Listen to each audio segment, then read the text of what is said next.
What seems expensive but is actually worth it? Story 1.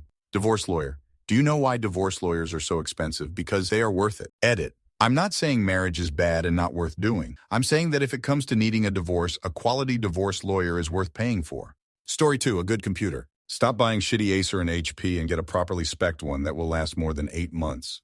Edit. Just to clarify, Macs are a whole different animal. They always last way longer than PCs do. And in this, I'm mostly talking about consumer-grade laptops, especially those from big box stores or the predatory shopping channel shit. Edit 2. Okay, let me clarify. Bob and Sally are watching TV or walking in Walmart. They see a sale on a computer. It's a Celeron N processor with 4 GB of RAM. Or the guy on the shopping channel had the same machine and is telling them up. How many people are going to buy them? How many are going to try and use it and find out it's garbage? How many of them are Acer and HP? Do some research. Learn a bit about computers, and instead of the Celeron shit, get an i5 or Ryzen 5. 8 GB of RAM and an SSD. Why? Because it's going to last longer and suit your needs better. And it's going to stop the take it to a shop because it's slow. Then there's nothing we can do to fix it. And then who's the problem? The tech or where they bought it. That's my point. Story 3. Fun, having fun. My boyfriend and I spent $1,000 to rent snowmobiles for one day, and people thought we were insane. But that was one of my most fun days I ever had, and it was also one of my most expensive days I've ever had. Also, it literally made my boyfriend and I realize we were in love with each other. It wasn't meant to be a date, but it turned out to be one. And that snowmobile date is the anniversary of our relationship. Having fun brings people together, and it's worth it. Story 4. Anything that can be repaired and reused. I had Depression-era grandparents that taught me the importance of buying many things once. It has gotten more difficult, but the investment has always been worth it. I have bought a single set of many items I will use my entire life. I spend enough money to buy the kind of quality to last. I research and search for the 8 NGs that I know will last. I shop second markets and take my time. It is satisfying to land the perfect item at your target price. Story 5. Hearing aids and earplugs. You do not want a cheap pair of hearing aids. You get what you pay for. Treating your hearing loss helps to improve your overall cognitive health and relationships and reduces tension in the family. When you buy a $200 amplifier from the TV, it is non-prescriptive and often sounds bad. The better hearing aid you can buy, the more sound balance and clarity you will get. Really good hearing aids start around the $5,000 mark, and you want them fit by an audiologist practice, not Sam's Club. Additionally, a really good pair of earplugs start around $300 and go as high as over $1,000, but my gosh, do they work. Hearing aids aren't like glasses. You put on glasses and you can basically see, but hearing loss is extremely different. Prevention will save you a lot of suffering down the road and a lot of money. Story 6. Physical therapy. Got an old injury or chronic pain that you think probably needs expensive surgery, so you think you'll just live with it. I had a shoulder injury from years of playing sports, especially contact sports. For 10 years, I've lived with the pain that would come and go. Some days I couldn't lift my shirt up because of the pain. I eventually tried physical therapy 4 years ago. After 8 sessions, I haven't had pain since. I can't even tell which shoulder was in pain. Story 7. Pay extra for steel-toe work boots. My company gives me $260 a year for boots, and most guys pay the bare minimum to get a free pair. I paid around $450 for my last pair, and they lasted me 4 years, and have only now started breaking down. You'll be in these boots more than your regular shoes, so get the most comfortable pair you can buy. Story 8. Eneloop. Rechargeable batteries versus Duracell. Energizer, invested 20 years ago, and 98% still going strong. Recyclable lithium 2 versus 1,000s of expensive single-use nickel cad to toss. Saved thousands of dollars in the past few decades. Just had to pay a few bucks more each purchase. Story 9. Good shoes for your kids. Their feet are super malleable while they're growing. So cheap shoes will be stiff and make their feet shoe-shaped instead of letting them spread and feel the ground underfoot when they're moving. They're also made much better. Spend 60 pounds on each of my 3 kids' shoes for school last year. They're all still wearing them. Used to buy cheap 15-pound shoes, and they'd last about 3 months, so tilde 3 or 4 pairs per school year. 2 of my kids have done 2 years on 1 pair of good shoes. Their feet are growing fine, so the leather must stretch a bit over the time, and they started with a little extra room in them. Story 10. New windows. Ours were mostly functional but getting old, but we had some money, so we got estimates on new ones. The price seemed astronomical, even after we auditioned different brands, but we bit the bullet and got nice double-pane solid wood ones. Beyond the fact that these opened easily, they also had much better screens. Came winter and the house was warm and snug, and we spent way less heating it, Bizarrely, we also had way fewer insects inside the house. In summer, we used to get a handful of flies a day. Suddenly, nearly none. Have no idea how they were getting in before, but they're not now. Story 11. Anything that needs to do with making your sleep and/or work life more comfortable. You spend more time sleeping or at work than leisure. You should ensure they're as healthy and comfortable for you as possible. Buy the expensive Sleep Number mattress, the solid bed frame that doesn't shake, the king-sized pillows for your double-sized bed. Whatever makes you most easily obtain a healthy REM is worth every dollar. Similarly, buy yourself the expensive shoes with nice insoles or the pricier suit pants with more flexibility. Buy yourself the sharp chef knife and not the knockoff one. And double down on a good honing steel. Get the ergonomic chair with a heated backrest. Buy yourself the pricier, sturdier organizers that most efficiently organize you. I know this is a broad answer, but beyond your leisure life, your sleep and work life should be every bit as comfortable, if that means forking out one. 53X. The price on something to ensure you're comfortable where you spend most of your weekday time. Story 12. Limo hire.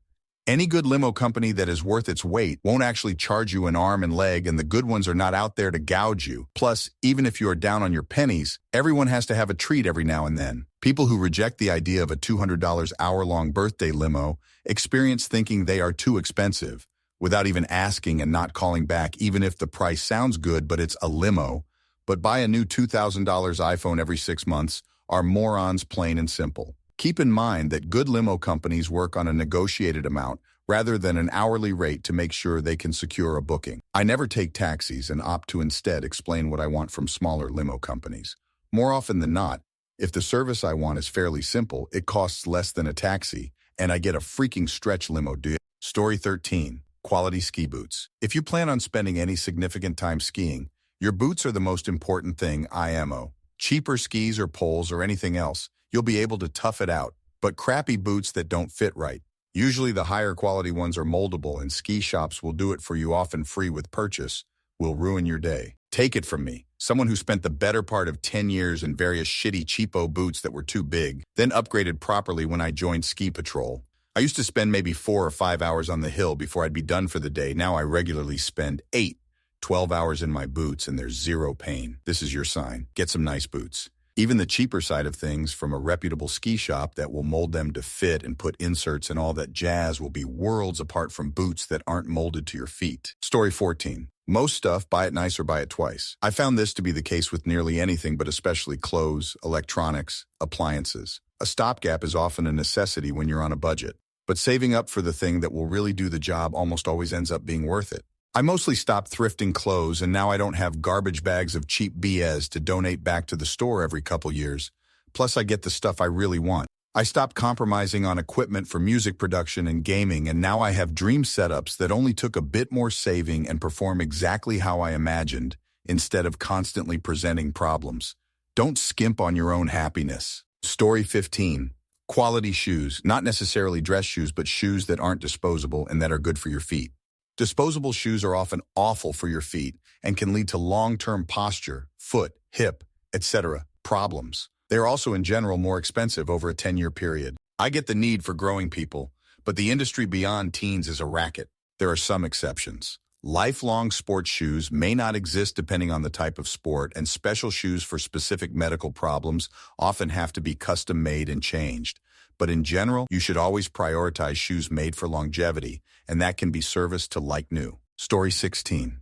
I pay $250 to $300, depending on which style. For my work boots, some would say that's a bit much, but considering that I sometimes spend up to 18 HR a day working in them, I think it a damn good investment. Cheap boots feel good for maybe a month at best, then your feet start hurting, and things begin to fall apart, so you buy new ones. And 2 months later, then 2 months later, you get my point. I get a pair a year and maybe replace the insoles once if needed at all. No foot pain, no back, hip pain, and fit like good sneakers from day one. Even after a year, they're still waterproof. Sole's still good. Leather holds up. No problems. The old ones get put in the closet for backups. Boots are only waterproof if the water is under a foot deep, a surprisingly common thing in construction, and old ones tossed. Never underestimate how badly sore feet can lead to being miserable. Story 17. Psychiatrist plus psychologist W/therapy. Life is too short to spend years dealing with mental problems that could be solved or largely remedied. And if your happy and regulated brain chemical factory isn't making enough of the right stuff, Store-bought chems from the labs are fine if not better. Often it is also expensive in time and trial to get the mix right of chemistry and therapists and get it to maintain, but it's still very much worth it, and obscenely expensive not to deal with it. Story 18. A good car. My husband worked his ass off and decided to buy a new car in 2017. Nothing fancy, Subaru. It's wonderful, and having a dependable car that cranks up every time is so worth the money over lemons and having vehicle issues. The amount of money I saved buying $701,500 lemons throughout my teens was just not worth the stress of it breaking down on the highways and being stuck at work after my shift. This was pre-Uber and in the US BTW, so public transportation is not a dependable option either. Buses run late all the time, and in Florida there are no subways or trains. Huge city, you have to have a car. I'm not trying to say people have a choice in the matter, but a good vehicle is absolutely worth the money payments. Story 19, life insurance. No one wants to pay for it, everyone thinks it's luxury expense, and no one likes to think about their own mortality. If you're a parent, then you have children. It's one of the best things you can get for a few $100s a month. The odds are that, yeah, you might survive to brave old age, but if S*** happens and you die at 30, and you got a 5-year-old back at home, they in a sense to get a payday of at $300,000 or way more of a check, pays their college home medicine. The best example I have is a family lost the breadwinner and thought they lost their home. They were ready to be homeless. $300K a check later, home paid off. Story 20. Choosing quality over price and then taking good care of it. In Germany, we have the saying, if you buy cheap, you buy twice. I have clothes and shoes I've bought 10 years ago and still wear regularly. Yes, they are out of fashion, but they are comfortable and robust. I don't care about fashion when I'm at home. I know people that only buy cheap clothes and shoes and rebuy them later the same year after they fell apart. I often tell them jokingly that I bought one pair of shoes in the time they bought 20, but they never understand how I can afford something so expensive. Same goes for tools. We have tools in our family from our great-grandfather that we pass down each generation.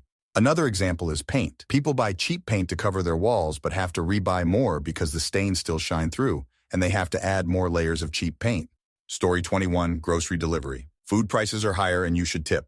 This may add 10 to 20% to the bill, but if you are disabled, depressed, lack transportation, etc., it saves so much time and, more importantly, energy. I have a bad heart and bad back. Pre-COVID shopping was ridiculously hard for me. COVID changed everything, and now there are so many delivery options. Even if I have groceries and I lost too much energy to cook, I can get hot food delivered now so easily. If you have family recovering from surgery, having a baby, etc., this is a really nice way to help take care of them, especially if you are not in the same city. Food can be a representation of your love. Story 22, nowadays, new cars, TBH. Wasn't the case 7 years ago. But used cars with a warranty that are decent, which seem to only last 3 years, are close enough in price to a brand new model of the same car, sometimes even just as expensive. Also, maintenance and upkeep for a car is insanely expensive nowadays, so it's an even bigger gamble. Just bought my wife a brand new Mazda CX-5. The out-the-door differential between a brand new 2024 model and a used 2022 with 50K miles on it was only $4,000. Any major problems that a used car might face outside of the warranty period, and that difference in price begins to shrink pretty quickly. Financial gurus would call me a fucking idiot, I guess, literally. When I last bought a car in 2017, there was at least a 25 to 33% difference in price between used and new cars. Story 23. On a technicality, not working much. We are incentivized to make as much money as possible and to keep gaining, but a large portion of that money goes to things that, although giving joy, is unnecessary and can be substituted. Things like giant apartments, restaurants, designer clothing, baubles, etc. Try working the bare minimum necessary to sustain yourself. Small and less costly apartment, food that you can cook yourself, thrift clothes, and so on. There's an argument to be made that the cost of housing nowadays makes this unfeasible, but you will be able to find a way even if you have to room with friends and others. Hopefully reforms are made to the 40-plus hour work weeks, multiple jobs, and still being unable to afford anything. But until then, try to cut costs and do the bare minimum. No amount of bought entertainment will replace time not spent working. It's not right to lose 5 days of every week of your life as a capitalist slave. Do whatever you can to have time to yourself. Story 24. Quality time with your parents. I lost my father suddenly 4 years ago, and I still remember not making time for him the week prior because I didn't want to take time off from my job. At the time, I didn't think I could afford taking the day off from my hourly restaurant job. Now looking back, I regret that I chose to make something like $150 that day instead of spending time with him. There is no amount of money worth trading for quality time with my family. Story 25, a new mattress. When I bought my new house, my own gift to myself was brand new mattresses in the master and guest rooms. Got them all a king size, so I only have to buy one size for sheets, etc. Edit. Read below, no one mentions names or whatnot. I got one Casper, one Ghost bed, and one Nectar bed. They are all fantastic. It's hard to compare which is best, but they are all fab and cost effective. Story 26, expensive kitchenware. The better tools for the job, the more enjoyable the job becomes. You have to eat every day. 99% of us have to cook most of the time. Why make it suck more than it has to?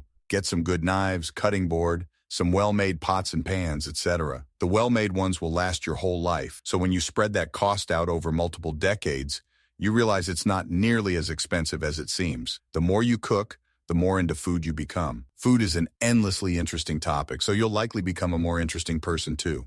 Story 27, anything made by Melee, appliance company. Okay, so I spent 1,000 pounds on a washing machine because I spent almost the same amount in 3 years buying cheaper brands. Like seriously. Motor burnout, electrical issue, the drum fell out. Like the fuck. So I splurged on Melee.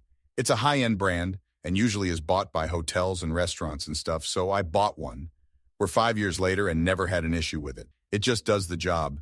Even does heavy fabrics and curtains. It's nuts, but it basically paid for itself. Story 28, luggage with a worldwide warranty and repair service. If you ever just walked in a random city into a store and got your suitcase fixed up while sipping a coffee, you know what I mean. There are a couple of brands doing this, and they basically start at around $500, which is double of what I considered a normal price range. But hey, I will not need to change the new suitcase ever. That's worth something. Story 29, a Duna. It's an infant car seat with wheels that fold up into it, so it's also a stroller. It's a lot more expensive than more basic infant car seats, but it's two things in one, so it's not as expensive as it seems when you realize you don't need to buy two things. And it's just so worth the extra money to be able to pop the wheels down and push the car seat around than to have to awkwardly carry it on your hip. I'll be honest that I was skeptical about it at first and was reluctant to plop down the money, but I'm absolutely a convert. A lot of times when I see someone out in public with one, I'll mention how that's the best car seat, and usually their faces light up as they want to tell me how much they love it. Having to carry the car seat awkwardly, or having to try to clip it into a stroller or something, may seem like a mild inconvenience compared to the Duna. But having an infant is really hard. The conveniences of the Duna at that time are so worth it.